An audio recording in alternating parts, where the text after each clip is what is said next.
Welcome back to the weekly fantasy episode here on BSing Sports. Here with me, as always, is the man of the hour. We have Timothy Brandt, hashtag yogurt killer, hashtag TCBY. What's going on, my guy? I'm pretty good. Missing you out on the game a little bit, but that's about it. Yeah, I know you're missing me on Uh, the game, even though I'm really not that good, to be honest with you. It's still fun to talk Always crap fun on all playing the your best all friend. the randoms we get and make fun of them. But Um, I'm happy to be here talking to you with fantasy. Me big Absolutely. into fantasy, so let's get to it. I think it's our favorite topic to talk about, if I'm being completely honest. We're going to kick off this episode. We got a couple of trades. Our leagues have been pretty hot. So, to cover, in case What you part weren't here, though? yeah, in case you weren't here last week, Tim and I play in a lot of dynasty fantasy football leagues, which, for those of you that don't know, is essentially you do one big draft like you would in a normal redraft fantasy league, and then from there you do rookie drafts every year. You kind of keep the same roster, keep the same structure. You have draft picks, obviously. It's done a little bit different. There's more year-round involved activity. You pay heavily close attention to the NFL draft, to the combine, more so than you would if you were in a redraft league. So, to start the show off, I am going to show you the first trade that we are going to talk about. So, for privacy purposes, we've blocked out the names on these trades. The first trade is the one side receives Zay Jones, Traylon Burks, Brees Hall, and a 2023 first. For the purposes of it only being week 3, we're not really going to assume the placement of these picks yet. The other side receives Brandon Cooks, DeAndre Swift, and Zach Wilson. So, Tim, why don't you go ahead and analyze this trade for us, break it down.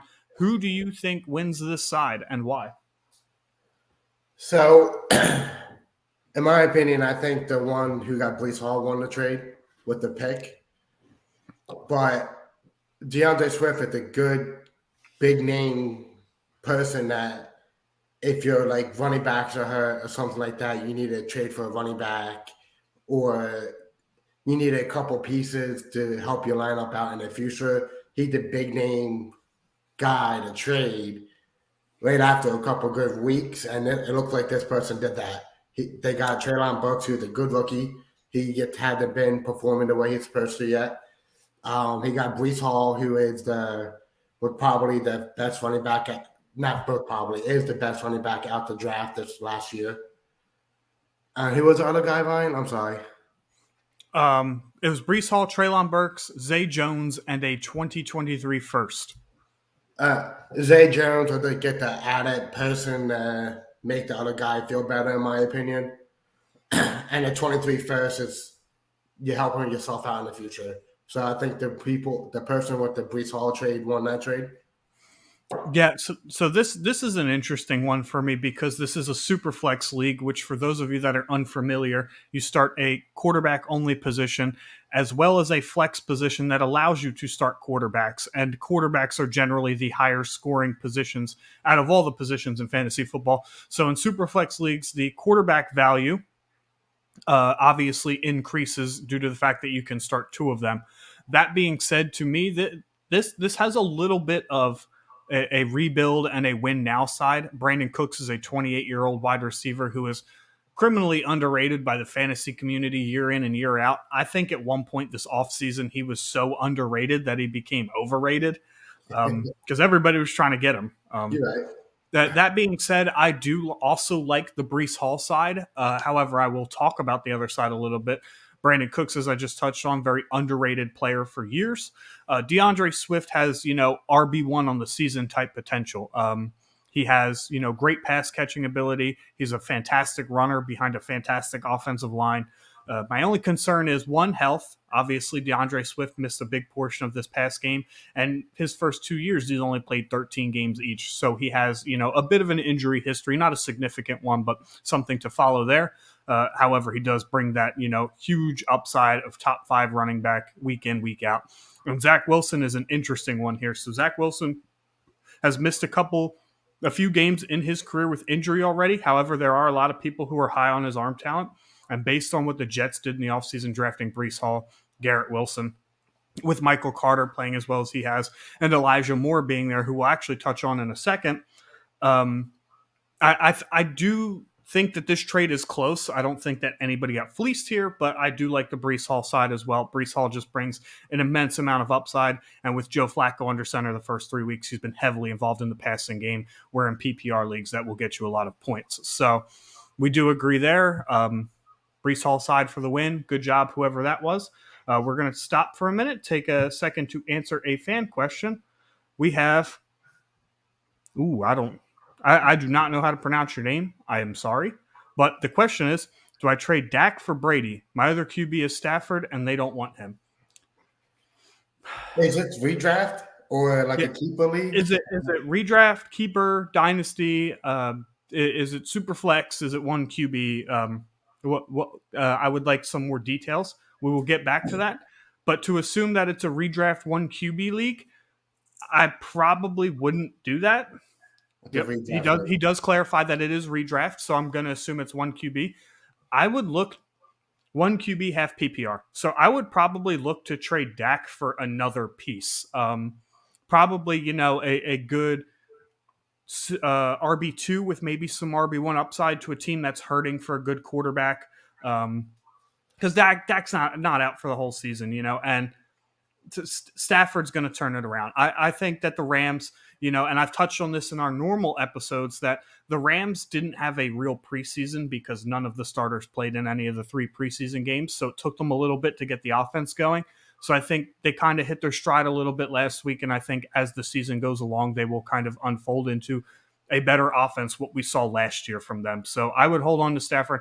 And if you're going to trade a QB, I would trade a QB for a different piece, especially if this is one QB.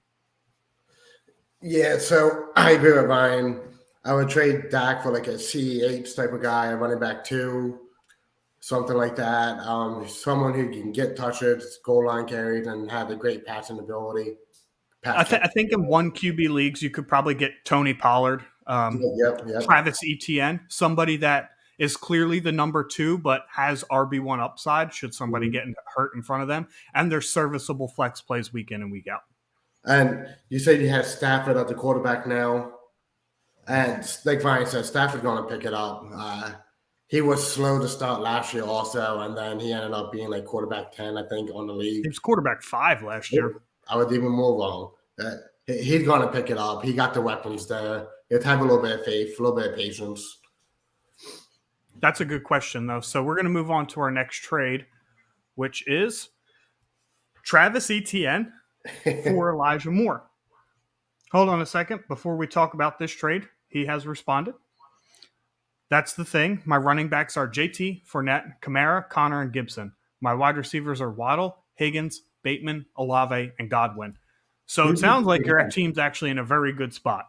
Yeah. I don't know how many players are in your league particularly, but if you can find a team that is hurting at quarterback, you've got somebody who was planning on Zach Wilson being the starter. You've got maybe somebody with Cooper Rush on their roster, or the Brady owner, actually, because Brady is, kind of slow to start as well. I would look to package, maybe a receiver, a running back, something. Look for a team that needs different needs. Me personally, I'm not a big fan of trading for quarterbacks in one quarterback leagues because there's not a whole lot of value there unless your starting quarterback gets injured, but nobody really banks on that. So actually, we have a couple of good points here. What's the tight end situation? But Bill, I will let you, Tim, I will let you follow up first before we get into that. Yeah, so like William Brandt said, he asked about the tight end situation in the comments. I want to know what the tight end situation is too, but I see that you're 1-2 through the first 3 weeks at the 10-man PPR, half PPR league, $40. You lost by 2 points in week 1 because of Dink and Dak. I like that. That's a good one. The Tampa Bay Bucks defense is no joke either, though. So yeah. I'm not going to put it all on Dak, but the Cowboys offensive line didn't help him out in that game at all. But yeah, I am curious as to what your tight end situation is. Ertz and Everett. Okay, so you have good tight ends too. You gotta be patient, man. You have a good team. I wish I had that team in one of my leagues. Yeah, even as a 10-man league, that's a pretty deep team. But I would look to package. I would look for a quarterback. or running back needy team, teams are always looking for running backs, and obviously you have a surplus of them. Um, I would not sell Fournette at the moment because people are a little low on him. I would probably go a little bit more toward the Kamara end of that. Hmm. Jameis Winston seems to be slinging the ball a little bit more despite his injuries. So I would probably look to package Dak and Kamara, maybe get a huge upgrade at running back. But yeah, I mean, your team's good. And really, fantasy's been very weird to start this year. I've got a team where I'm 0-3 and I'm the fifth highest scoring team in the league in a 12-team league. So I'm in a league where I'm 2-1 and I've given up over 500 points in the first 3 weeks already. Fantasy has had such a weird start, and a lot of it has to do with the quarterbacks and the running backs that did well last year getting off to slow starts. So my biggest thing to you is just be patient. Yeah, Ryan, I agree with that. I had a couple weeks that I lost. I'll give you this example. I lost 3 weeks in a row by a total of 1.9 points in three different leagues. It happens, man. And two, like I started off 1-2 where I should be 3-0. I started off actually twice, 1-2. I should be 3-0. You gotta be patient. Fantasy's weird. It's all about luck, to be honest. You have a really good lineup. If you're trying to trade someone or try to, like Ryan said, try to big upgrade for like a wide receiver, like Tyreek, not even Tyreek Hill, like try to go get like Diggs or Cooper Cup or something like that with Kamara stacking with Dak or something like that. Yeah, I would, me personally, I would probably look to upgrade your wide receiver room. Bateman, had a down week 3. Waddle's been pretty consistent. Higgins has kind of been in and out with a concussion, and Godwin's missed some time. So if you're, for me, I would package Kamara and Dak for a better wide receiver, maybe a Mike Evans type, maybe a little bit better than that. You Three might you kills, that's might it. be able to get Tyreek Hill. Um, I would do that. I would probably do that too. Yeah, I would do Let, that. let's talk about it from my perspective. So you're getting a clear cut, hyper targeted number one in Michael Pittman, while Higgins is equally as talented of a receiver. From that point, you got to look at the situation. Higgins is obviously the number 2. Higgins has been concussed. J. Rob, yes, he does share some backfield touches with ETN, but the touches he does get, he looks very explosive. Um, yeah, this is a deal I would definitely do. I think you take enough of an upgrading your wide receiver room. And even if J Rob is like a half step back from James Conner, which I don't think is the case, then this is a good deal for you. I would probably take that deal. Yeah, I agree with Ryan. James Conner had been a little bit on the sluggish end this last couple of weeks. He hasn't been getting the touches, and Jade Robinson has. And Pittman, like Ryan said, Matt Ryan is hyper targeting him because he's the best wide receiver he got probably in the past couple of years, to be honest. He don't know how to use them. They're going to keep throwing Pittman the ball. I would definitely take this trade, man. Yeah, I mean, you could see the clear evidence of when Pittman was out week 2 versus when he was in the lineup week 1 and week 3. Yep. He saw a vast majority of the targets. I expect that to continue throughout the season. Good questions, though. Back to our trade that's on the screen. We have in Dynasty, PPR, Superflex leagues, we have Travis Etienne for Elijah Moore. Tim, which side you picking and why? I'm picking Travis Etienne. I think Travis Etienne will eventually. Unfortunately, I said James Robinson is good in the last one, but eventually I think he gets more touches and it become more of a split backfield. I Everything with Elijah Moore comes down to Zach Wilson. Who is he going to hyper target? Yeah, last year was Elijah Moore. It was the favorite target, but that was the only target. So I think Zach Wilson will throw the ball more spreadly around to Garrett Wilson, Elijah Moore, Tyler Conklin. He had more people to throw to, Brees Hall. So I'm going to keep Travis Etienne on this one. Yeah, this is an interesting trade for me. To me, this trade is strictly about team need. The way that I look at this is 2 players who are kind of, a little bit down based on preseason hype and, what the expectations were for these players. Ultimately, Zach Wilson coming back, I think, is the best thing for Elijah Moore. Elijah Moore and Zach Wilson have chemistry together, whereas Garrett Wilson and Zach Wilson have not actually played a game together. So I do feel like Elijah Moore is going to take over a little bit more of that number one role. He will, and he's not seeing a shortage of targets. Through 3 games, Elijah Moore has. Hold on a second, computer's being a little laggy. Um, 22 targets in 3 games. So he's averaging over 7 targets a game. The target share is there. Him and Joe Flacco just aren't on the same page right now. But like I said, I think that changes with the return of Zach Wilson. So to me, this is strictly about team need. Both players are very young. Both players have a lot of upside at their position. But right now, they're both kind of in a downhill, kind of a valley in terms of their value right now. And to go back to our friend whose name I cannot pronounce, I apologize again. Now, are you guys worried about Kamara? And was I smart dropping Judy for Olave? No, I'm not worried about Kamara, especially if this is a redraft league. Look, Alvin Kamara has been an RB1 every single season of his entire career. That does not happen. He is the only active running back who has been an RB1 every single year of his entire career. That includes the Derrick Henrys, the CMCs, that includes Zeke, who was unfortunately a suspension away from being an RB1 in 2016, I believe that year was. So that I'm not worried about Kamara. I think he'll get his touches. That's my take on that. I would stay strong with Alvin Kamara. Yeah, Ryan, I agree with that. As William Brandt said, explain the running backs one situation. Running back one is someone who's scored enough points to be in the top 12 running backs, top 1 to 12 running back. That's running back one.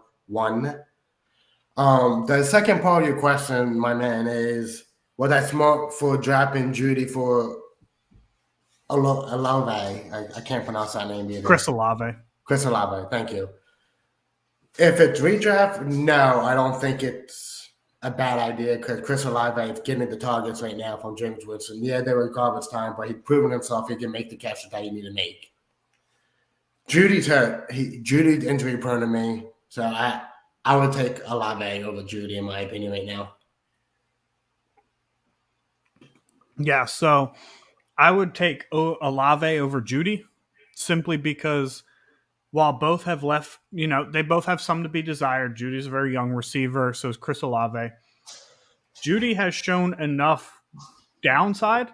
He drops quite a few passes. He's left more to be desired than Chris Olave has through 3 games. Chris Olave looks like the number one target for Jameis Winston, and that was fitting coming out of college. Chris Olave could really stretch the field. He was a deep threat, and Jameis Winston is kind of a throw it deep kind of dude. We saw it in Tampa Bay a lot. He stretched the field. He liked to push the ball downfield a lot. That's why he also throws a lot of interceptions.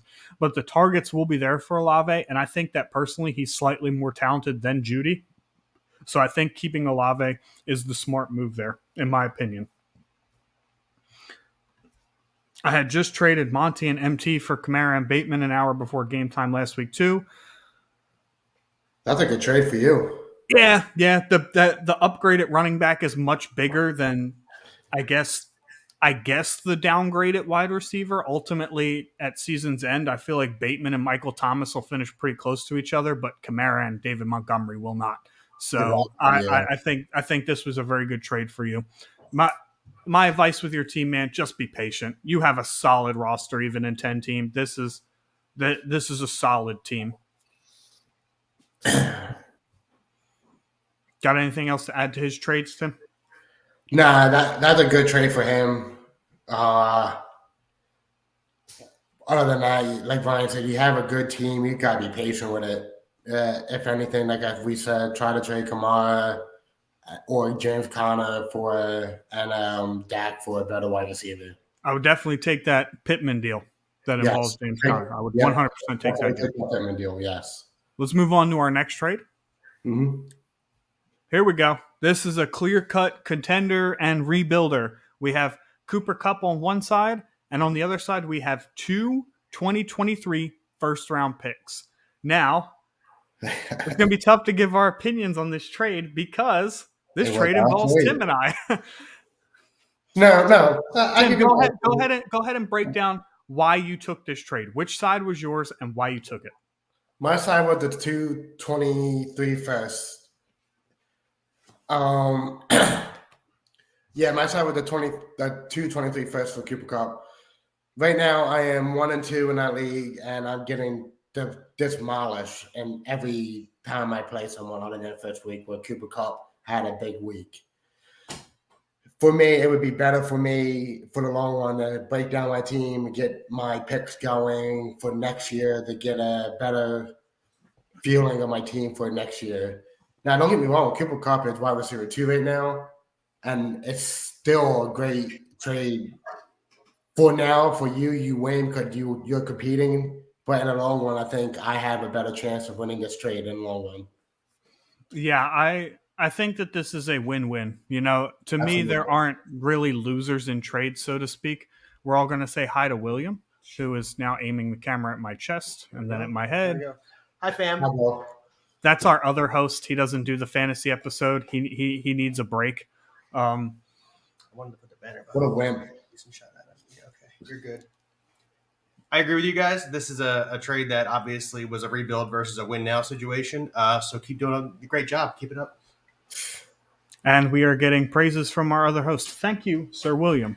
Anyway, um, moving on. My take on this trade is it's a win-win.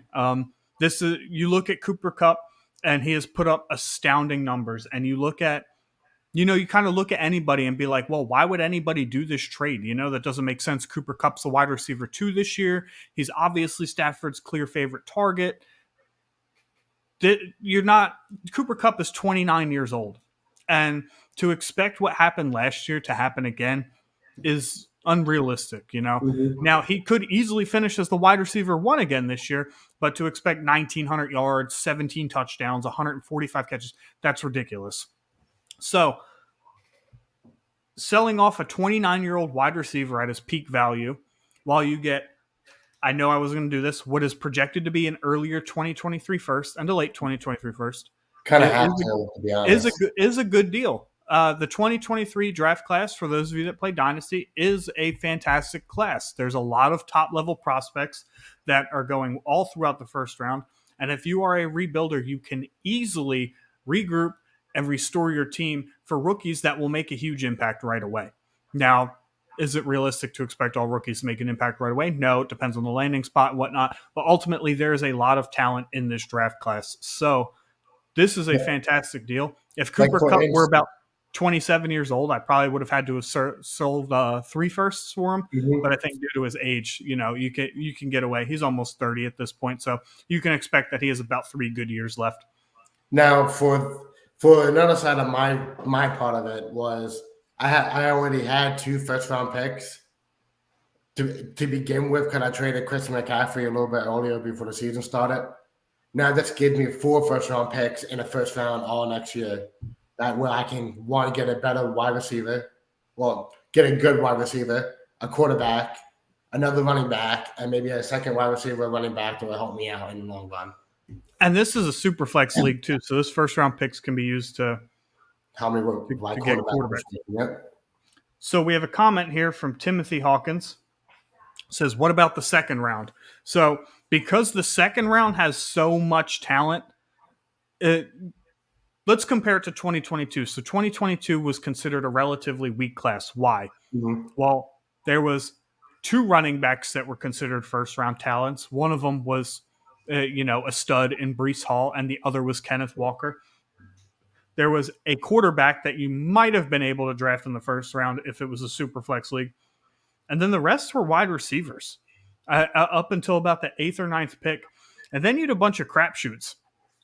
I mean, you had Damian Pierce going in the end of the first. You had James Cook. You had George Pickens, who has the talent, but he has some off-the-field issues.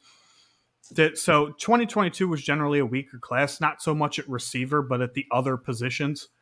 You look at 2023, you have guys like Sean Tucker from Syracuse. You have Zach Evans from Ole Miss, Tank Bigsby from Auburn.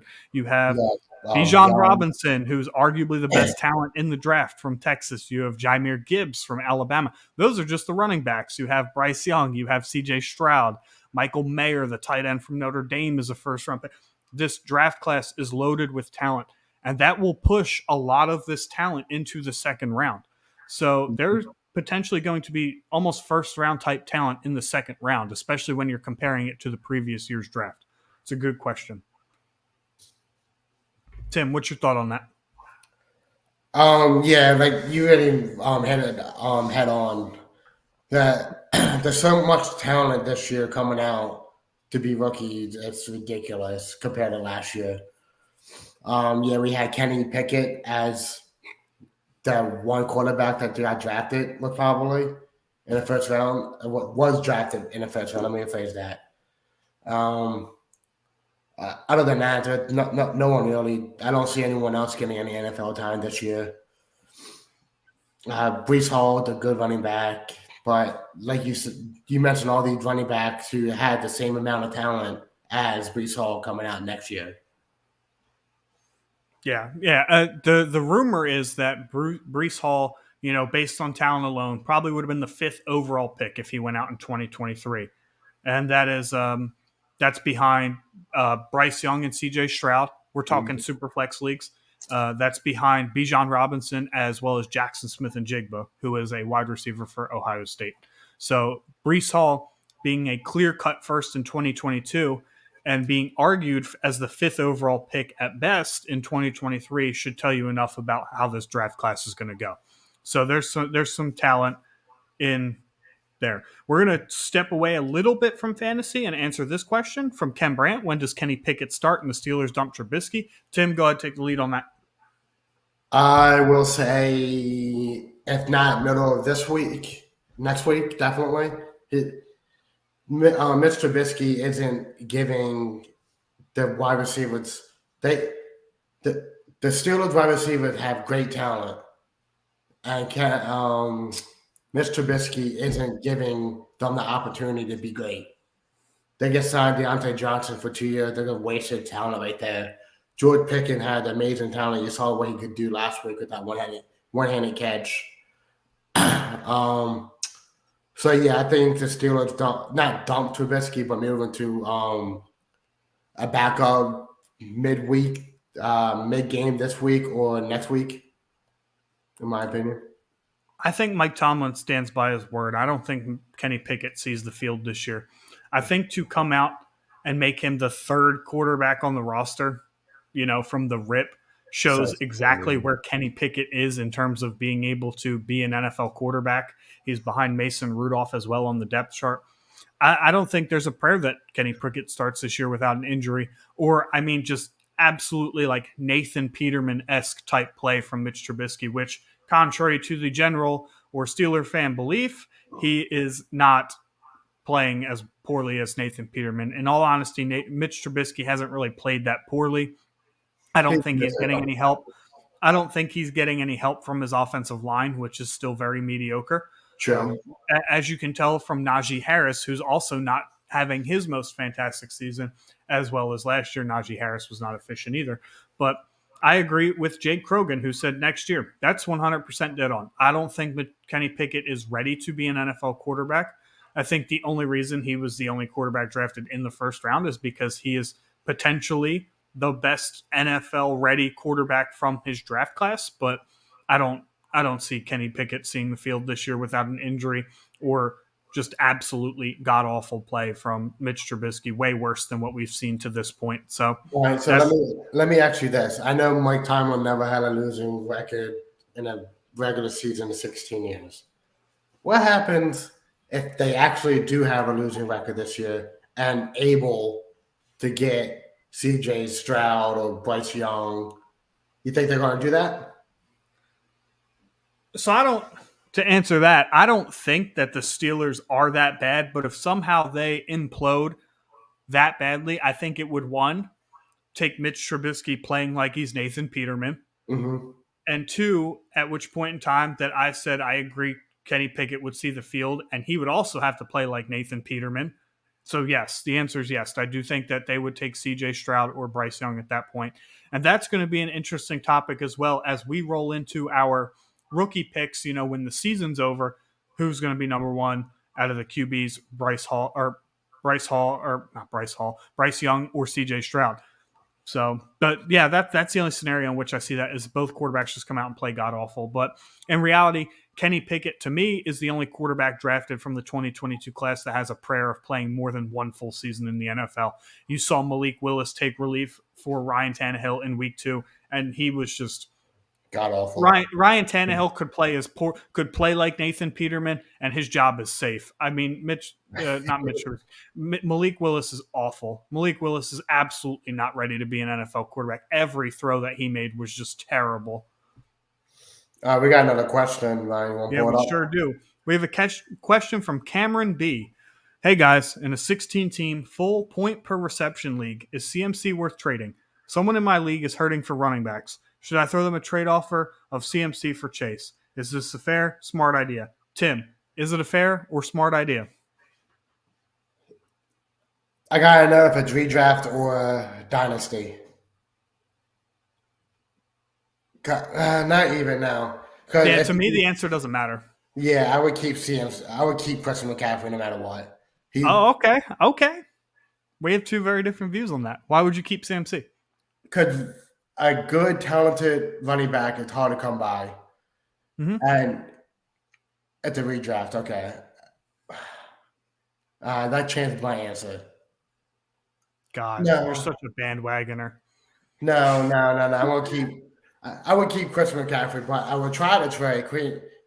If you pull up his next comment, I'm going to pull it up. So the next comment is his current running backs are Christian McCaffrey, otherwise known as CMC, Saquon Barkley, Kareem Hunt, Naheem Hines, and Alexander Mattison. His current wide receivers are A.J. Brown, Amari Cooper, Brandon Ayuk, Rondell Moore, K.J. Osborne, and stashing Jameson Williams, otherwise known as J-Mo, on IR. So I will try to trade instead of Christian McCaffrey, Kareem Hunt, and Madison and Ayuk for a big name wide receiver like Debo or Stephon Diggs. Well, okay, so you're the Diggs owner. Would you make that trade? Kareem Hunt, Alexander Mattison, and Brandon Ayuk for Stephon Diggs? No. No, you're right. So what did you record in this league, Cameron? I'm going to give my take while we wait for his record. Yep. I agree that I would probably take the Kareem Hunt route, but I would proceed down that road with a little bit of caution. So you're a little short on running backs for 16 teams. Only having 5 on the roster, that's a very scary situation. Yeah. I mean, Cameron says he's 1-2 currently, so I probably would keep CMC. And here's why I would say keep CMC. CMC is at his absolute lowest floor right now, and he's RB9 on the season in PPR. Mm-hmm. He's not getting too much involvement in the passing game. He hasn't scored a lot of touchdowns. He's not, he just had a 100-yard game rushing for the first time this past week. He's slowly getting a little bit more involved, a little bit more comfortable. They're giving him days off during the week. I'm not buying these injury reports midweek where he has a quad injury or an ankle injury on Thursday out of nowhere. I think this is the Panthers' excuse to kind of give him time off throughout the week, which is smart. I would rather see him miss practice than miss games. I think everybody would. So I would probably keep CMC in this scenario and sell really high on Saquon, or try and sell high on Kareem Hunt. I would probably trade one of those two. Now, for Kareem Hunt, you could probably get, I would say, maybe Debo if you package. No shot. No shot. You would get Debo, in my opinion. You could probably get Terry McLaurin, who's a serviceable wide receiver. Wide receiver 2 actually in 16-team league because he was wide receiver 27 on the season. So he's sitting at a comfortable wide receiver 2. Running backs are especially going to be the value when you're playing in 16-team leagues, and you have CMC and Saquon.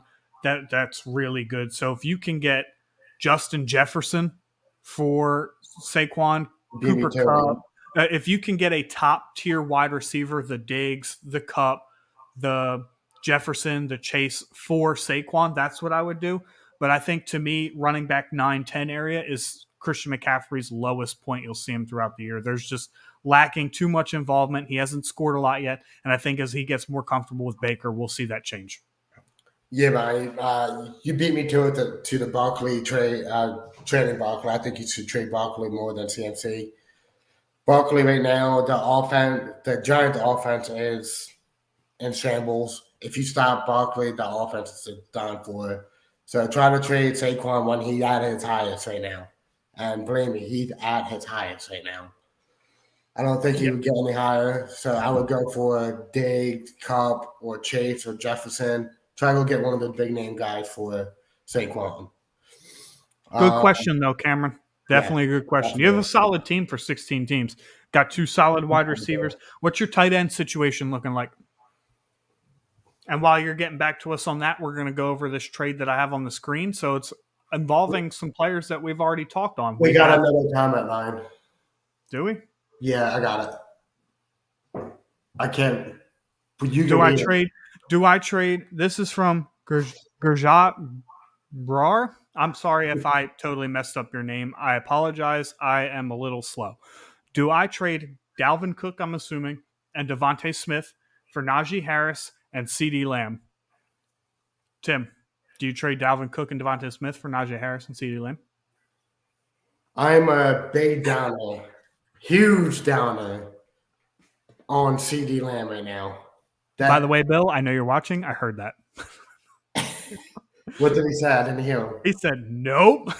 Yeah. So Bill took my words. No, I would not take that trade. I think Devontae Smith is a good wide receiver too.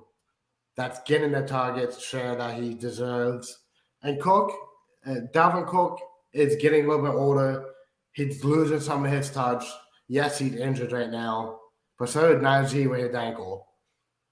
I would give me Cook and Dalvin, but it's a little bit closer than some people think it would be, in my opinion. This is a close trade, but I'm going to go to the other side. I'm going to take Najee and CeeDee. The reason for that is Najee has, granted, no extensive history in the NFL. Last year was his rookie season, but he doesn't have the injury history that Dalvin Cook has. So that being said, Alexander Madison has a better chance to eat into Dalvin Cook than anybody behind Najee Harris. I think Najee Harris is a true workhorse, 80% snap share running back, and he's got the talent. He catches passes.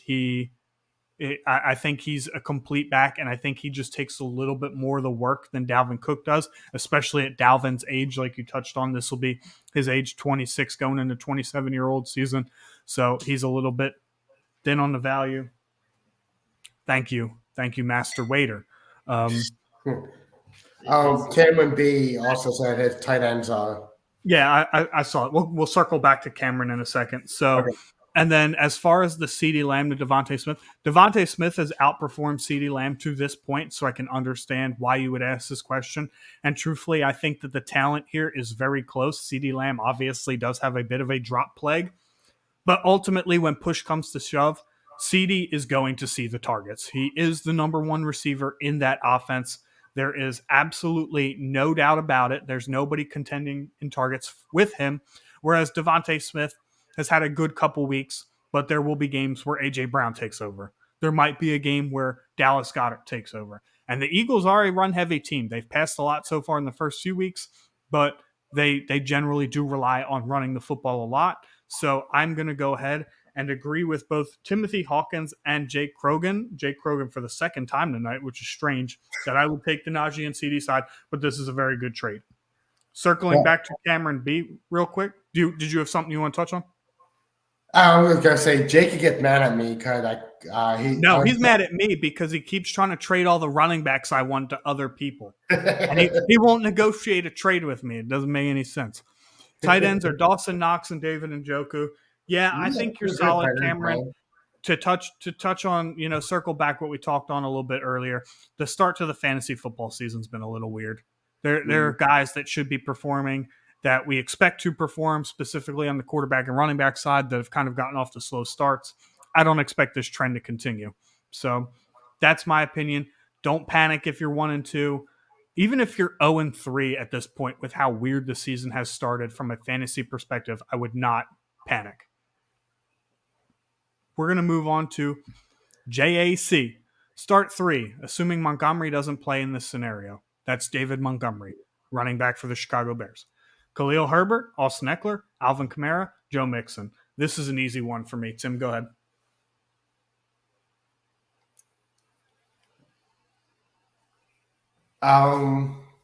Who does Tim, go ahead. who does Khalil Herbert play this week? Who do the Bears play this week? Yeah. Let me look that up for you, good sir. But my other two starters would be who did the Saints play too, actually? The Bears play the Giants.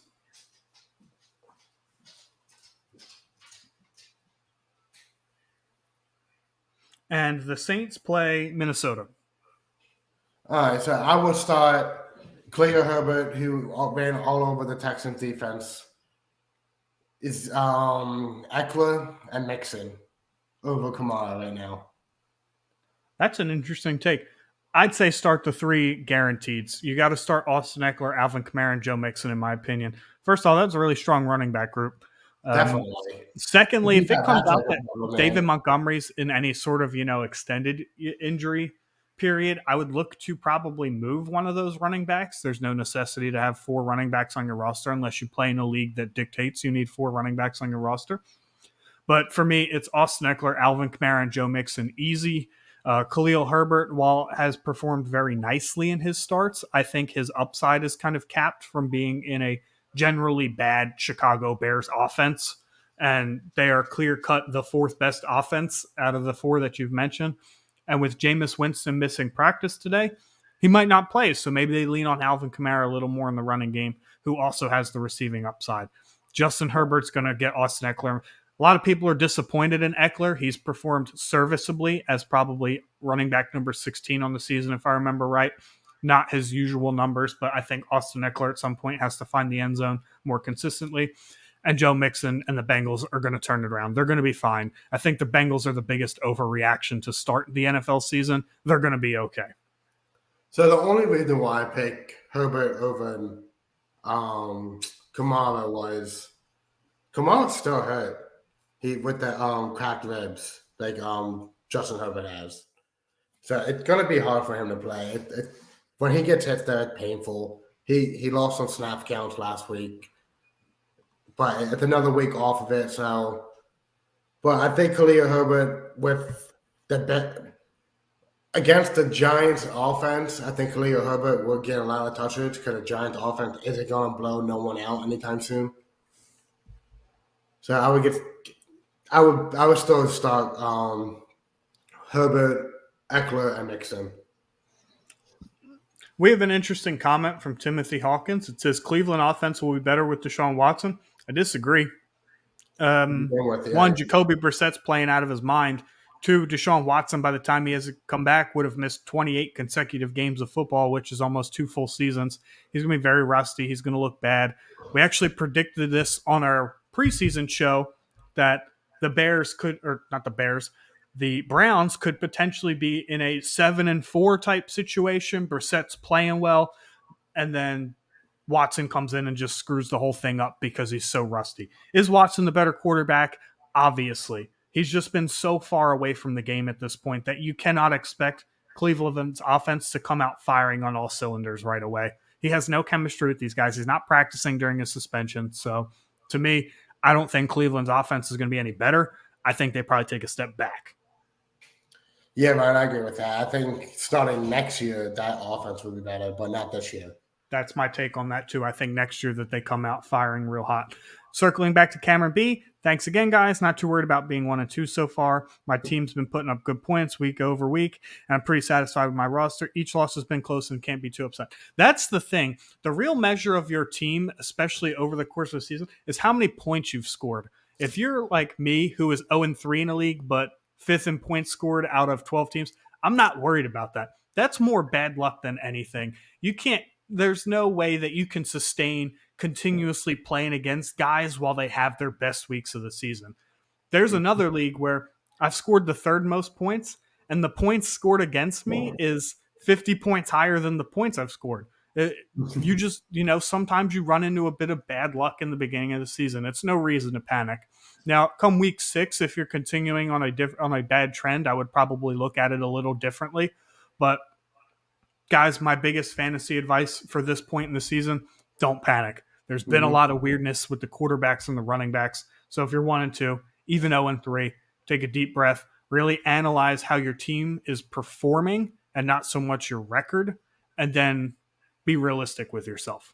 Like, take for instance, I traded Cooper Cup today to Ryan in a league where I'm 1-2, but my team hasn't been performing at all. So I decided for dynasty wise to be better for next year and to do the best I can this year and make it through. JAC says, yeah, I jumped the gun and sold high on James Robinson and Curtis Samuel for Austin Eckler and Jerry Jeudy. I'm not a big fan of Jerry Jeudy, but that's a fantastic trade high on James Robinson and Curtis Samuel. I would trade James Robinson and Curtis Samuel for Austin Eckler all day, especially if I have plans on contending in a redraft league. That's a fantastic trade for me. I'm a step away, Tim, so go ahead and take over for a little bit. Yep. Yeah, I agree with that, JC. That what Ryan said. That's a great trade for you. Jake, you should trade me something now so I can win the league I'm in with you. Other than that, JC also said, I'm currently starting Herbert over Kamara because Kamara seemed to be on the pitch count because of the ribs and had them surpass 8 points this season. Winston will only look downfield and passing plays. Yes, that's why I am also not starting Kamara over those 3 other running backs he had. That's exactly why I'm not starting them. And welcome, Bill. You're on mute. Ryan needed a break, so I jumped in real quick. I 100% agree with you there. Right now, Kamara is a little bit of an unknown, right? So you're like looking at the whole situation of the New Orleans Saints, and the only thing that you are guaranteed on is that Jameis Winston is going to throw the football. And unfortunately, he hasn't targeted Kamara a whole lot out of the backfield. So yeah, Kamara is a bit of a question mark, and Herbert lit up the field last week. I'm going to let Ryan take back over. You guys enjoy your show. You're doing a great job. Damn. So I took Joey a step backward in the look section, but definitely gained in the voice section there. I'm back. Joey Silviana? I can't pronounce that last name. Silva. That's you. Joey, our commissioner, and No Chance, and the dude that's in every other league. Joey, I do not agree with that take. Man, that would be crazy if he was, though. Absolutely. I don't think Tua can function Hill and Waddle to be both wide receiver ones. And I think Waddle takes that hit. I'm going to circle back to JAC and give my take on this. I understand why you would do that, but to me, I would still start Alvin Kamara. I think his ceiling is higher than Khalil Herbert's. Khalil Herbert just had an absolute career game last week, and to expect repeat production is not feasible, but it could happen. You never know. So really, I don't think you can necessarily go wrong, but actually your best bet would probably be for David Montgomery to be healthy. It would make your decision a lot easier. Jake Krogan said, yeah, I'll trade with you in week 6 if I still suck. He also said he would trade with me after week 3 if he's 0-3. Jake's never going to trade with me. He's never going to be reasonable. We're going to move on. Cameron B, currently 3rd in points. Yeah, you can't worry about that, man. A 1-2 record being 3rd in points that's just it's more indicative that your team is 3rd in points than it is that you're 1-2. You just happen to be facing dudes against their best weeks. There's nothing you can really do about that. So Timothy Hawkins says Herbert is a wait and see approach. That's where I'm at on that, particularly in redraft. I'm kind of high on him in Dynasty, and I'm not going to tell anybody why, because that would give away why I'm high on him in Dynasty. But I mean, you did last week. Yeah, I'll let you guys in on a little secret. JAC says, thanks for the advice. Dude, anytime, man. Check us out on every Wednesday. We're here 6 o'clock Eastern time talking fantasy football. We have another question, actually. KO _ says, yo, what QB would you take rest of season between Russell Wilson, Kirk Cousins, Tom Brady, or Dak Prescott? Well, To pick Dak's definitely out. to pick one quarter, yeah, rest of season, Dak and Russ are out for me. Yes. This is between Kirk Cousins and Tom Brady, and I'm taking Cousins, man. it's so close to me, man. It is so close. I would. He'd been constantly quarterback 13 Tom for the Brady last was just 12 years. quarterback 3 last year. Don't give me that constantly fringe QB1 type stuff. All right, but yeah, what was Brady the year before? I don't think he was that high when he won the Super Bowl. I'll read off Tom Brady's finishes in Ah, 4-point passing touchdowns.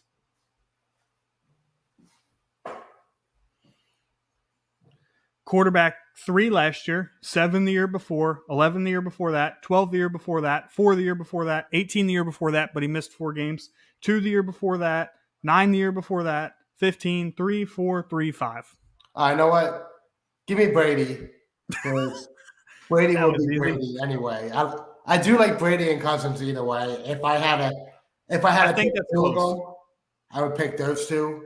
But you can't go wrong with either, in my opinion. Brady had bad week. Cousins had bad week. Brady had great week. Cousins had mediocre weeks.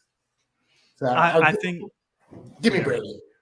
I think it's close. I would also take Tom Brady. Look, same deal with the Rams that I talked about earlier in the show. Tom Brady missed a lot of the preseason. Chris Godwin's been hurt. Mike Evans was suspended. Leonard Fournette really hasn't played well. He has no Rob Gronkowski. Give me Brady. I think that the Tampa Bay offense, being a veteran offense, will gel very quickly once they're all back on the field. And to touch on some news for that, Chris Godwin was limited in practice today, which is a good sign that he will probably play in this week's upcoming game. And I guess Ken Brandt asks, who is Winston's backup? Hill's hurt. I'm assuming, I don't know what he was trying to say there, but he is asking who's Jameis Winston's backup. It's Andy Dalton. Yeah, I thought it was Dawn. Timothy Hawkins, Nick, and Millie, we will circle back to your questions in a second, but to stay on topic, Tim Hawkins says, why is Russell out? Simply because Nathaniel Hackett is the most incompetent coach in the NFL right now, even more so than Josh McDaniels, in my opinion. Yes. 100%. There's no real utilization of the weapons in the offense very well. I trust Russ. I think he has a safe floor, but I think his upside is super limited because the offense just looks awful.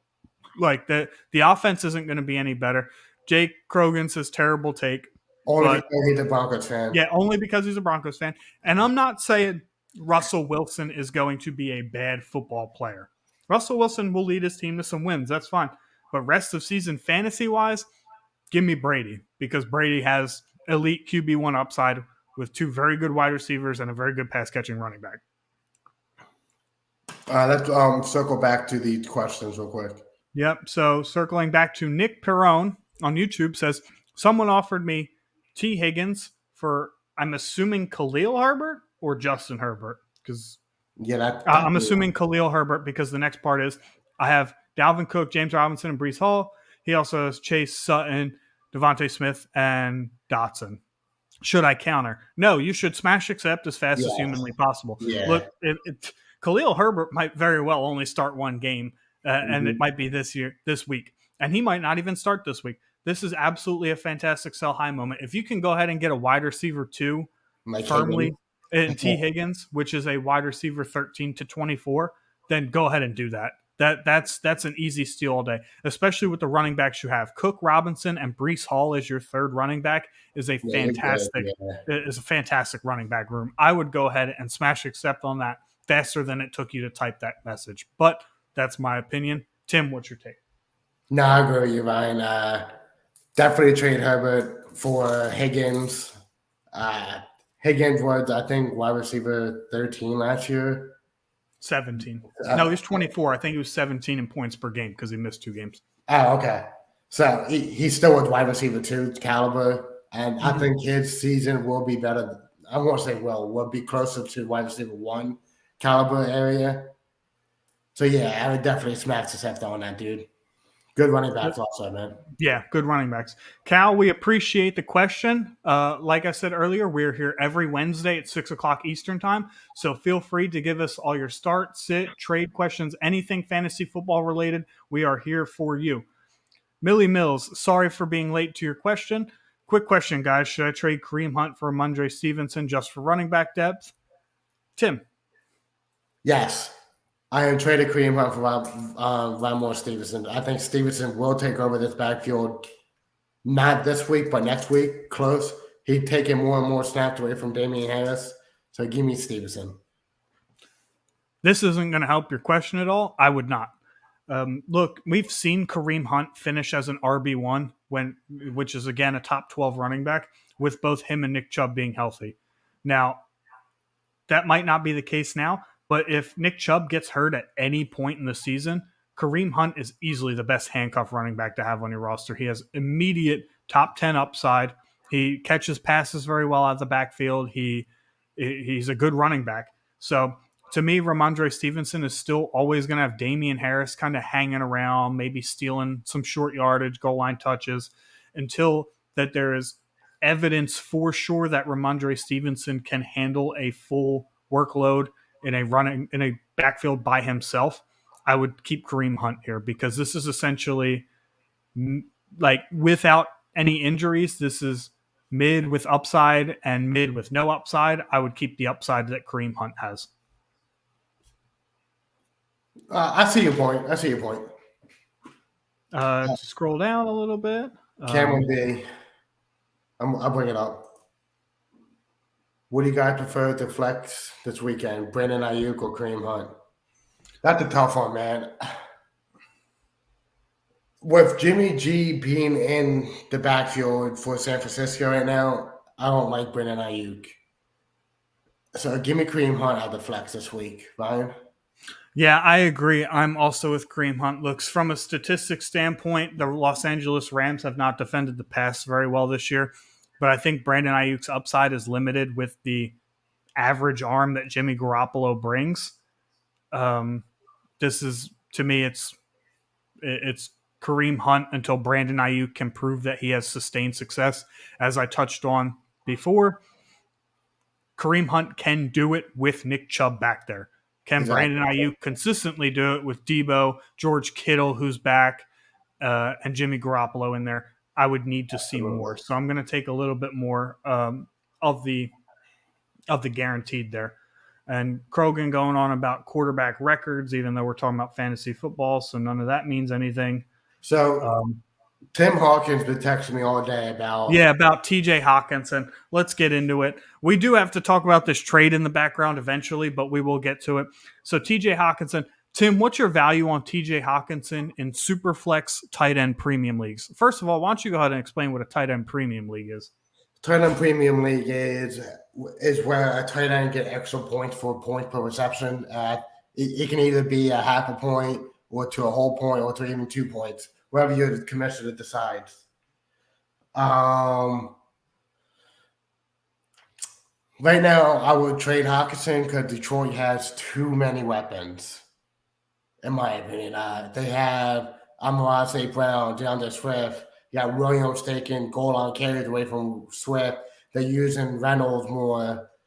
The Chalk. They got Chalk too. Chalk. I can't pronounce his last name. But I'm not too high on Hawkinson right now. Yeah, he was good last year. If you're able to trade him for in a tight end Premier League, a first round pick or an early second round pick, I would do it. Or try to trade him for another his caliber tight end and been getting more targets, like the Cleveland Browns tight end that went off last week. David Njoku. Yeah, exactly. What do you think, Ryan? I've been down on Hawkinson for a long time.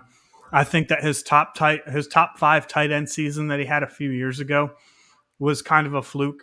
I think it was more so based on situation. So I think at this point, while Hawkinson still has a little bit of value, I would get rid of him. He is a young tight end. He does have a top 5 finish, which technically means he can do it again. I just don't think that he ever will. I would move off of Hawkinson. And to me, in tight end premium, which raises the value of tight ends, as Timmy talked about, their receptions go up. It raises the value of tight ends compared to wide receivers and running backs. You could probably trade TJ Hawkinson to a tight end needy team for like a Terry McLaurin type guy somewhere in that neighborhood. A high end wide receiver 3, low end wide receiver 2, somewhere in that neighborhood. That's kind of where I value him. But I would move off of Hawkinson and quickly. I agree. Good question. Fendi, sorry again if I mispronounced your name. Do I trade CEH for Amari Cooper? Tim, do you trade CEH for Amari Cooper? If you're sending that trade and that dude accepts it, then absolutely. If, if, if that dude send you that trade, you better hit to smash the set button, dude. CEH's performance will go down. He can't keep up with getting all. I think 40% of his points is all from touchdowns, and that's either 4 to 6 points every touchdown he gets. Amari Cooper is getting the target from Jacoby Brissett despite week 1. The last 2 weeks, he got 11 targets over 100 yards each with a touchdown each. If you're able to get Amari Cooper for CEH, good for you, man, because I would definitely do that trade. Amari Cooper all the way. This is a prime example of selling high on an overvalued player. Yes. CEH has had 3 good games so far this year, and as Timmy touched on, a lot of his points have come off of touchdowns, which go from week to week. Their touchdowns are not a sustained stat. You look at things like targets, carries, you look at opportunities, those are more sustained stats. Amari Cooper is going to continue to see a bulk of the targets, probably even more so when Watson comes back, because Watson has a history of hyper targeting his number 1 receiver. So to me, this is an easy Amari Cooper side all day. But if somebody's hurting for a running back, I could see why they would be appealed. Maybe they think that this is, CEH's time to break out that we've all been waiting on. But to me, the safer play here is Amari Cooper for sure. Fantastic question. Don't forget to tune in every Wednesday. Another question, Baby Santa. What presents am I getting this year, Baby Santa? Sup, boys? I got Pitts and Ertz right now. He's referring to Kyle Pitts. Kyler is my quarterback. Do you think I should sell Pitts for a T. Higgins or something like that? Worried about Ertz rest of season. I'll take the lead on this one. I love Zach Ertz for the rest of the season. Look, when he went to Arizona at the end of last year, and this is with D-Hop still there, he was tight end 4 on the season. So far right now, he's tight end 3 on the season with Marquise Brown there. Do I expect his targets to take a step back when DeAndre Hopkins comes back? Yes. However, tight end being as vulnerable and shifty as it is, I do believe Zach Ertz easily finishes in the top 6 tight ends. I think he gets a good target share. He's a good red zone option. He's a good third down option. And Kyler Murray loves throwing to him. So I think Zach Ertz is very safe. I think it's smart to trade Kyle Pitts. And I would kind of feel out everybody in your league because Kyle Pitts' value can vary based on the person vastly. You look at people who think, he's just not going to be involved in the offense this year. He's going to have a down year. And then you've got other people who might be hurting for a tight end thinking that Pitts is still going to finish top 5 and that he just had a slow start. I would find the person who values Pitts the highest and definitely trade him. I'm not worried about Ertz rest of season. I think that he will provide I think that he, in redraft, personally finishes above Kyle Pitts. I've said that from the beginning. I was not high on Kyle Pitts this year in terms of just how he was going to finish this one season. So I've definitely looked to move Kyle Pitts. And if you can get T. Higgins for him, I would probably take T. Higgins at this point. Yeah, I agree with you, Ryan. Kyle Pitts had a good week last week, but other than that, he hasn't really been a part of that offense. So, yeah, give me T. Higgins. He's been getting the pass targets. And you got D-Hop stats, too. That's a good stash. Is it a redraft league, Baby Santa? But, yeah, Kyle's a good quarterback to have. He had the running mobility. Ertz had been one of his favorite targets. Ryan already mentioned he's a running back, tight end 3 this year already. Are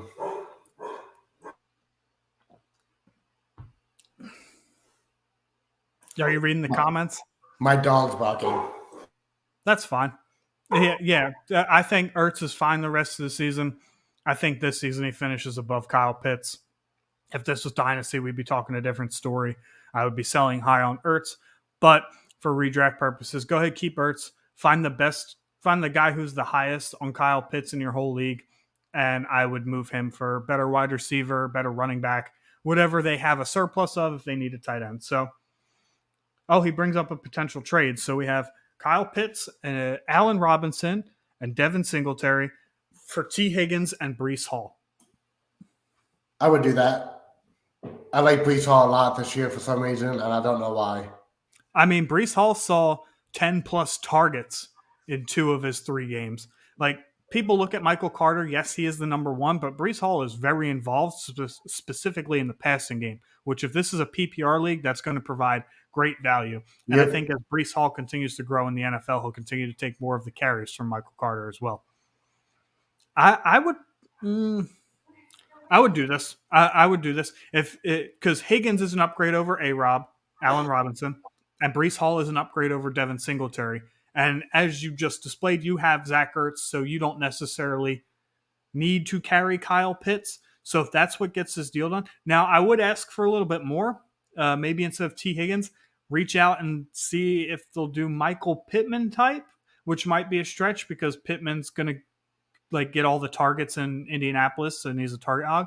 But I would see really how high you can go. Like I said, get a lot of feelers out there first. But if this is your only offer or your best offer, I would take this.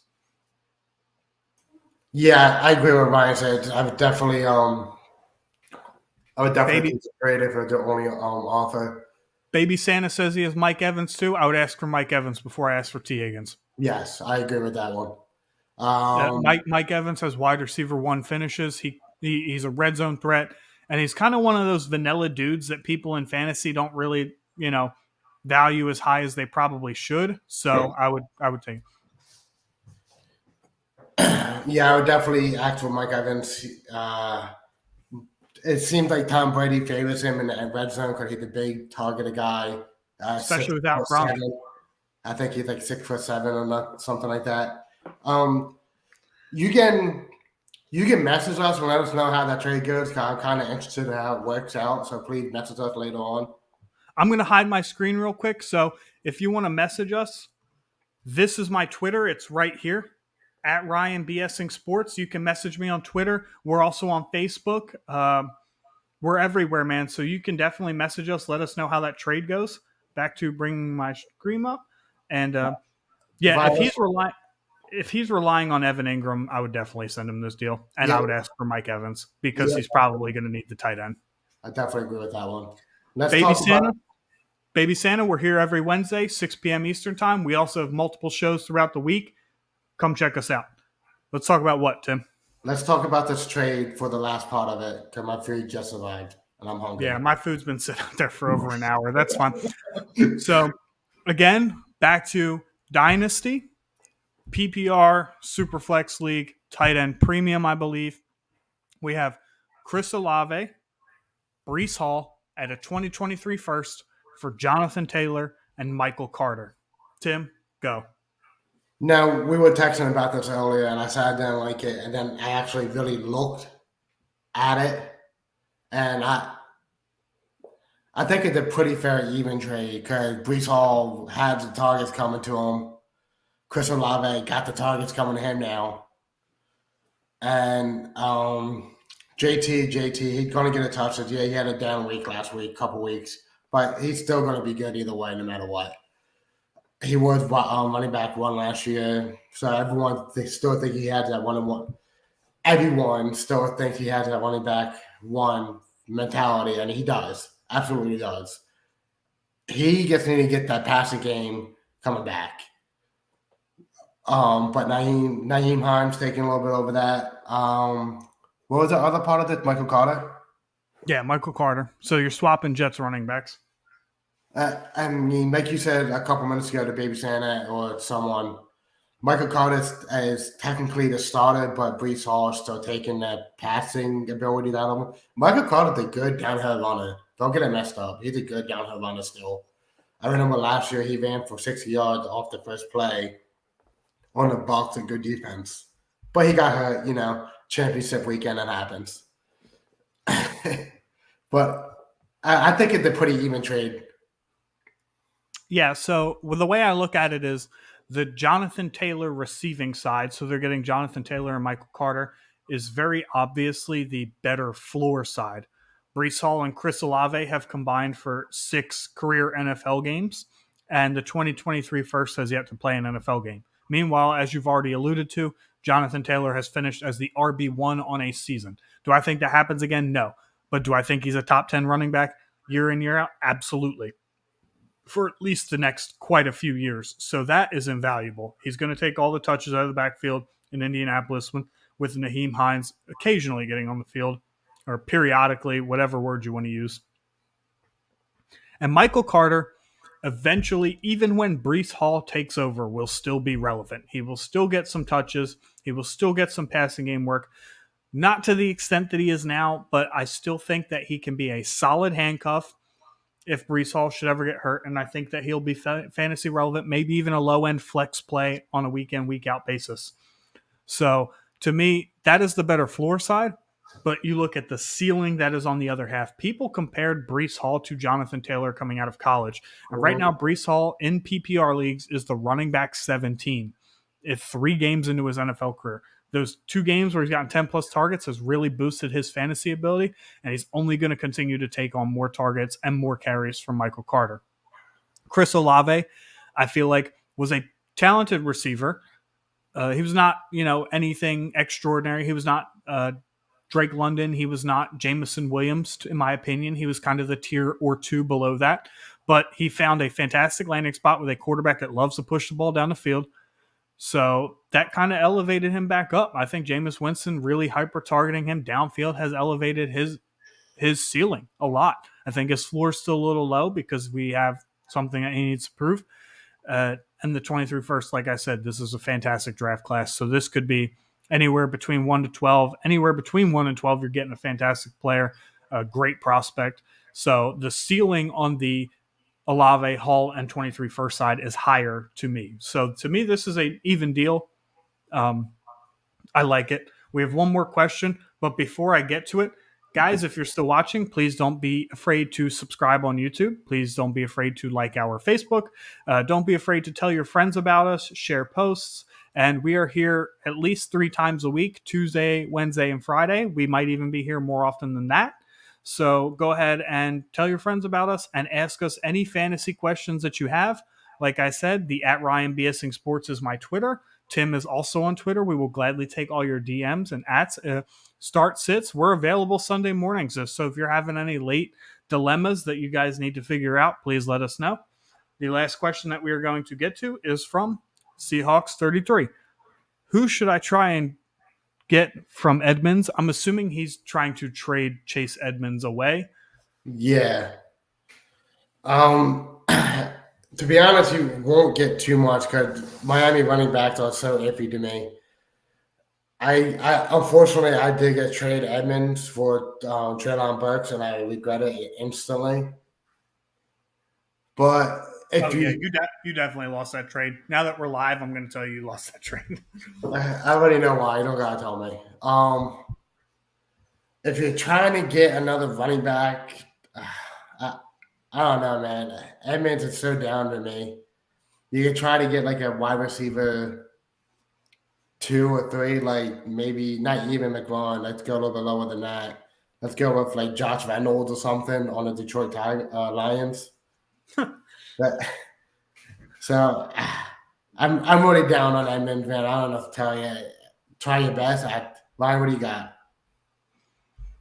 Yeah, to me, at this point, I would just hold Chase Edmonds, in all honesty. If you think about it, I mean, his value is at an all-time low right now. Obviously, Raheem Mostert is the lead back in that backfield, and that might change from a week-to-week basis, so who even knows? But it's just so hard to get anything worth of value for Edmonds right now. If you can, maybe get Tyler Boyd. That's a good target for that. Tyler Boyd, maybe.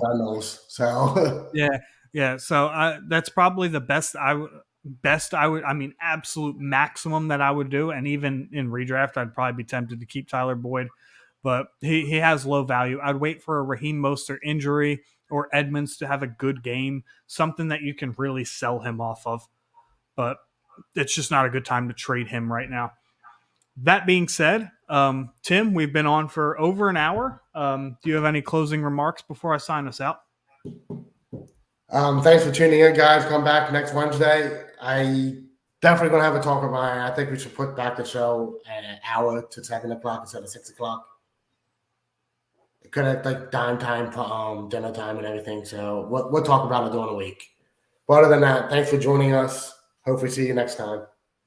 Thanks for tuning in, guys. Like I've touched on a few times, we are here every Wednesday. Obviously, the time is going to be talked about, but usually we're here 6 p.m. That was also Timmy's idea, by the way, because I definitely asked him. It was. Yeah, so we're here every Wednesday talking fantasy football. We're on every Friday talking our NFL predictions for the weekend, and we're there every Tuesday talking about our recap. We have a gentleman's bet about that. So tune in, like on Facebook, subscribe on YouTube. You can follow us on Twitter.